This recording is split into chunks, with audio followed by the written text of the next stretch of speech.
सी अर्थ का ना 60% एरिया अभी तक अनएक्सप्लोर्ड है, बट एक ऐसा एरिया है जो अनएक्सप्लोर्ड तो नहीं है बट लोग उसको याद भी नहीं रखना चाहते। हर साल 8,000 लोग फॉरेस्ट में गुम हो जाते हैं बिना किसी ट्रीज के। बट एक ऐसा फॉरेस्ट है जहाँ पे जाके कैमरा चलना बंद हो जाता है, और कोई अगर वहां पे चला जाए तो उसका ट्रेस मिलना तो छोटा सा पता भी नहीं चलता कि कोई इंसान शायद यहाँ पे कभी आया भी था। और वो इतना डरा हुआ है, लाइक वो फॉरेस्ट में इतना कर्स है कि उसके जो आसपास लोकल रहते हैं वो उसका रात में नाम लेने से डरते हैं, और कहते हैं अगर इसके बारे में किसी ने सुना या पढ़ा तो शायद वो उसको इफेक्ट कर सकता है और उसको हॉन्ट कर सकता है। कुछ प्लेसेस सिर्फ हॉन्टेड होती हैं, बट कुछ प्लेस ऐसी होती है ना जहाँ पे लॉजिक भी काम नहीं करता, और वो इंसान को इतना पर सोचने में मजबूर कर देती है कि यार ये सही में एग्जिस्ट करती है। और this is one of the places.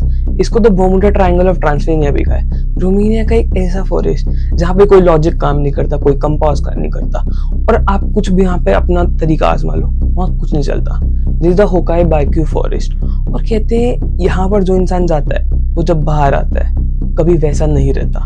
So do watch the whole video and पूरा देखना और समझना है इसको, क्योंकि ना बहुत अजीब सा फॉरेस्ट है, और यहाँ पे कोई भी लाइक साइंस, कोई भी मिस्ट्री, कुछ दिमाग कुछ नहीं चलता। यहाँ पे जो होता है वो उस फॉरेस्ट के हिसाब से होता है। क्लूज नपोका के थोड़ा सा बाहर सेटल ये जो फॉरेस्ट है, लोकल्स ना इसको रेगुलरली अवॉइड करते हैं। क्यों? क्योंकि यहाँ पे ऐसी चीजें रिपोर्ट हुई हैं ओवर द इयर्स जो लोग समझ नहीं पाए। 1968 में पहली बार इस फॉरेस्ट के अराउंड जो डार्क चीजें रिवॉल्व होनी शुरू हुई। कहते हैं एक टेक्नीशियन ने एक फोटो क्लिक करी और कहते हैं कोई एक अनआइडेंटिफाइड सी कोई एक ऑब्जेक्ट उड़ता हुआ, यूएफओ टाइप ऑब्जेक्ट स्पॉट हुआ था हवा में उस फॉरेस्ट के ऊपर। और तो उस टेक्नीशियन ने फोटो खींची और जब फोटो दिखाई लोग कंफ्यूज हो गए कि इस फॉरेस्ट के ऊपर लाइक ये यूएफओ टाइप क्या कर रहा है।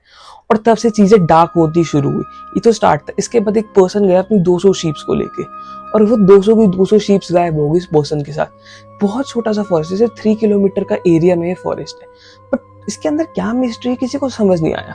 जब भी लोग जाते हैं ना उनको चक्कर आते हैं, बर्न हो जाते हैं, बीमार हो जाते हैं सिर्फ कुछ मिनटों में। लाइक अभी गए 3-4 मिनट बाद उनको ऐसा लाइक अजीब सी फीलिंग आनी शुरू हो जाती है। बहुत लोग वहीं पे बेहोश हो गए, किसी का हाथ जला हुआ, स्क्रैचेस है बॉडी पे, बट किसी को कभी समझ नहीं आया कि लाइक उस फॉरेस्ट के अंदर हो क्या रहा है, ये चीजें हो कैसे रही हैं, और लाइक कोई शक्ति है, कोई कर्स है, या ओवर द इयर्स क्या चला आ रहा है। कह रहे कि यहाँ पे वॉर्स के चक्कर में जो रोमानिया में वॉर्स हुई थी उसकी जो कर्स है वो सारे इस फॉरेस्ट में आ गए, या फिर इस फॉरेस्ट के थ्रू जब गए ब्लड शेड हुआ यहाँ पे, जिन लाइक सोल्जर की यहाँ आत्मा है वो आज तक इस फॉरेस्ट को प्रोटेक्ट करके रखी हुई है। बट इस तरीके से कि वहाँ के लोकल्स तक डरे, कोई विजिट ना करना चाहे, और वो ऐसी जगह की अननोन नहीं है और कोई याद भी नहीं रखना चाह रहा उस जगह को। 3 स्क्वायर किलोमीटर के एरिया में जो ये फॉरेस्ट है इतना छोटा सा बट बहुत मिस्ट्री कैप्चर करता है। इसके बीच में ना एक सर्कल है, और उस सर्कल पे कोई ग्रास नहीं है, कोई ट्रीज नहीं है, कोई वेजिटेशन नहीं है। किसी को समझ नहीं आ रहा वो एक छोटे से एरिया में कि सर्कल में क्या है ऐसा।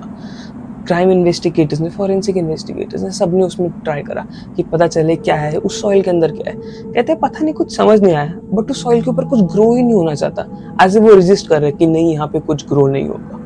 अलग अलग लोग गए, एक टीम पूरी गई, बट जब वो टीम के अंदर जाके उनके जो कैमरा है वो ग्लिच करने लग गए, उनकी बैटरी ड्रेन हो गई और कुछ समझ नहीं आया। एक बंदा अकेला गया लाइव स्ट्रीमिंग करते हुए, थोड़ी देर बाद पता चला उसका लाइक जो लाइव स्ट्रीमिंग रुक गई, सारी फीड ग्लिच हो गई, सब कुछ उड़ गया और वो बंदा मिला ही नहीं। अगले दिन सुबह जब जाकर लोगों ने ढूंढा उसको तो वो वहां पे एक ट्री के साइड में ऐसे लेटा हुआ था, उसकी वाइड आईज बहुत ओपन थी वाइडली, और मुंह खुला हुआ था, और उसको कुछ याद नहीं था वो यहाँ कैसे आया, वो कौन है और वो यहाँ क्या कर रहा है। एक बार एक लेडी गई थी, वो वहां पर गई और वो गुम हो गई। 2 दिन बाद जब वो बाहर आई उसके हाथ में एक 15th सेंचुरी का रोमन कॉइन था, और उसको कुछ याद नहीं था उसको वो कॉइन कैसे मिला, वो कौन है, वो यहाँ क्यों पहुंची है, और क्या चल रहा है सब। एक और बार एक बंदा गया तो उसने बताया कि जब वो लाइक जा रहा था उसकी पूरी टीम साथ में थी, बट सारी टीम वापस आ गई सिर्फ उस बंदे को छोड़ के। उस बंदे के पास एक रिकॉर्डर था और अपना कैमरा था। कैमरा के अंदर से कुछ नहीं मिला, बट जो रिकॉर्डर था उसके अंदर से बाद में जब रिकॉर्डिंग सुनाई थी, चिल्लाने की, चीखने की, विस्पर की, अलग अलग आवाजें सुनाई थी, बट वो उस बंदे की नहीं थी, ना वो वहाँ का डायलेक्ट था। वो कह रहे कोई बहुत पुरानी भाषा में था जो किसी को समझ नहीं। वहाँ पे किसी से पूछा, किसी को समझ नहीं कि लाइक ये भाषा तो यहाँ पे कभी किसी ने सुनी नहीं, तो इस लैंग्वेज को इस रिकॉर्डर पे रिकॉर्ड कैसे करा। बट चीज़ें ना रेगुलरली डार्क होती रहती थी। 1968 से इवेंट शुरू हुए, थोड़ा थोड़ा टाइम में ऐसे अलग अलग इवेंट्स होने लगे। बट दो ऐसे इवेंट हैं जिसने लोगों को डरा के रख दिया। 2005 में ग्रुप ऑफ फ्रेंड्स वहाँ पर विजिट करे। उन्होंने अपने कैमरा से रिकॉर्ड करते हुए गए। स्टार्टिंग में उनकी रिकॉर्डिंग में खुश थे, जोक मार रहे थे, हंस रहे थे, और रिकॉर्डिंग एकदम से अब्रप्टली रुक गई। जब बाद में रिज्यूम हुई, वो चीख रहे, चिल्ला रहे, भाग रहे, और किसी को समझ नहीं आ रहा। वो 6 लोग गए थे पर बाहर सिर्फ 5 आए और ये रिकॉर्डिंग्स आई। कोई कुछ बता नहीं पा रहा अंदर क्या हुआ, सारे चुप शांत। और एक बंदा तो कभी मिला ही नहीं उन्हें अंटिल 5 साल बाद वो बंदा वहां से बाहर आया उस फॉरेस्ट से, और वो प्रॉपर अच्छी तरीके से रोमेनियन बोल रहा था, जबकि वो एक ब्रिटिश पर्सन था। उसने कभी रोमेनियन नहीं सीखी थी। वो एकदम फ्लुएंटली रोमेनियन बोल रहा। डॉक्टर्स ने चेक करा और कह रहे ये एकदम हेल्दी है, बस ये शायद बताना नहीं चाह रहा कि अंदर 5 साल में इसके साथ क्या हुआ। उसकी बॉडी पे कोई स्क्रैचेस नहीं थे, हेल्थ एकदम सही थी। बट उसकी फैमिली ने बाद में बताया कि उसने तब से आज तक कभी अपनी आइज को ब्लिंक नहीं करा। ऐसा लाइक क्या उसकी आइज पे शॉक लगा या क्या हुआ। 2013 में एक और ग्रुप गया था, एक ग्रुप ऑफ फ्रेंड्स गए थे। वो वहाँ पे गए अपना आराम से। उन्होंने सोचा कि एक ओवरनाइट एक्सप्लोरेशन करेंगे, क्योंकि उन्होंने अलग अलग केसेस सुने थे इस फॉरेस्ट के बारे में। तो उन्होंने अपनी लाइव स्ट्रीमिंग शुरू करी और अच्छी लाइव स्ट्रीमिंग चल रही थी। बट एग्जैक्टली 3:13 पे उनकी लाइव स्ट्रीम रुक गई और किसी को समझ नहीं आया क्या हुआ। जो लोग देख रहे थे एब्रप्टली रुक गई और फिर वो लोग नहीं मिले। 3 दिन बाद वो सारे ग्रुप ऑफ फ्रेंड्स बाहर मिले। उनके कपड़े नहीं थे, वो कुछ बोल नहीं पा रहे थे, एकदम शॉक थे, उनकी बॉडी पे स्क्रैचेस थे, और किसी को कुछ बता ही नहीं पा रहे थे कि लाइक अंदर क्या हुआ क्या नहीं। और जो उनके फोन की रिकॉर्डिंग थी सारी डिलीट हो गई, फोन टूट गया और कुछ नहीं पता चला।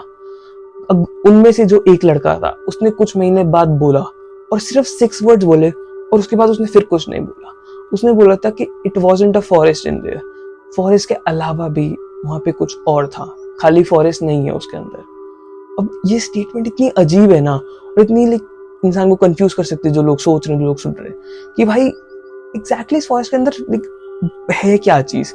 अगर कोई फॉरेस्ट नहीं है, अजीब से अंदर वेजिटेशन नहीं हो रखी, जो लोग जा रहे हैं वो ट्रॉमा से बाहर आ रहे हैं, और कुछ एक अंदर क्या कर्स है कोई, या फिर क्या है, कोई एक एक्सप्लेनेशन होनी चाहिए, बट इसकी नहीं है। चाहे आप भूतों में, कर्स चीजों में, पैरानॉर्मल में, इन सब में बिलीव करते हो कि नहीं, बट कुछ ऐसी चीज होती हैं जो ये पैरानॉर्मल और ह्यूमन बींग्स के बीच में होती हैं, और जो इन क्रैक्स में फंसी हुई चीजें होती है ना, ये इनका एक अलग ही वर्ल्ड होता है, इसको ना आप समझ सकते ना मैं समझ सकता, बट ये एग्जिस्ट करती है। जैसे हो या बाकी फॉरेस्ट है, ये उसी एक क्रैक की चीज है जहाँ पे जो नॉर्मल लॉजिक है खत्म हो जाते हैं, बट कोई ऐसे लॉजिक चलते हैं जो सिर्फ उस एक एरिया के अंदर ही चल रहे हैं। क्या है वो किसी को नहीं सब पता, बट यही चीज इसके बारे में इंटरेस्टिंग बनाती है कि यार वर्ल्ड में ऐसी भी कुछ चीजें हैं जो नॉर्मल लोगों के लिए सोच से परे है, बट एग्जिस्ट करती हैं, और वो इतना टेम्प्ट कर रही है लोगों को वहां पे जाने में मजबूर भी कर रही है। अगर आपको कभी मौका मिला तो क्या आप कभी इस फॉरेस्ट में जाओगे? यहाँ पे नाइट एक्सप्लोरेशन का मौका मिला तो क्या कभी ट्राई करोगे आप? Do let me know in the comment section. और आपको लाइक वीडियो कैसी लगी, या आपको इसके बारे में, या ऐसे कुछ जो क्रैक के बीच में, जो हॉलो क्रैक के बीच में जो ऐसी डिफरेंट चीजें, अगर इनके बारे में कोई और स्टोरी पता है, किसी और चीज के बारे में पता है, सो डू कमेंट। मिलता है नेक्स्ट वीडियो में। सी यू सून।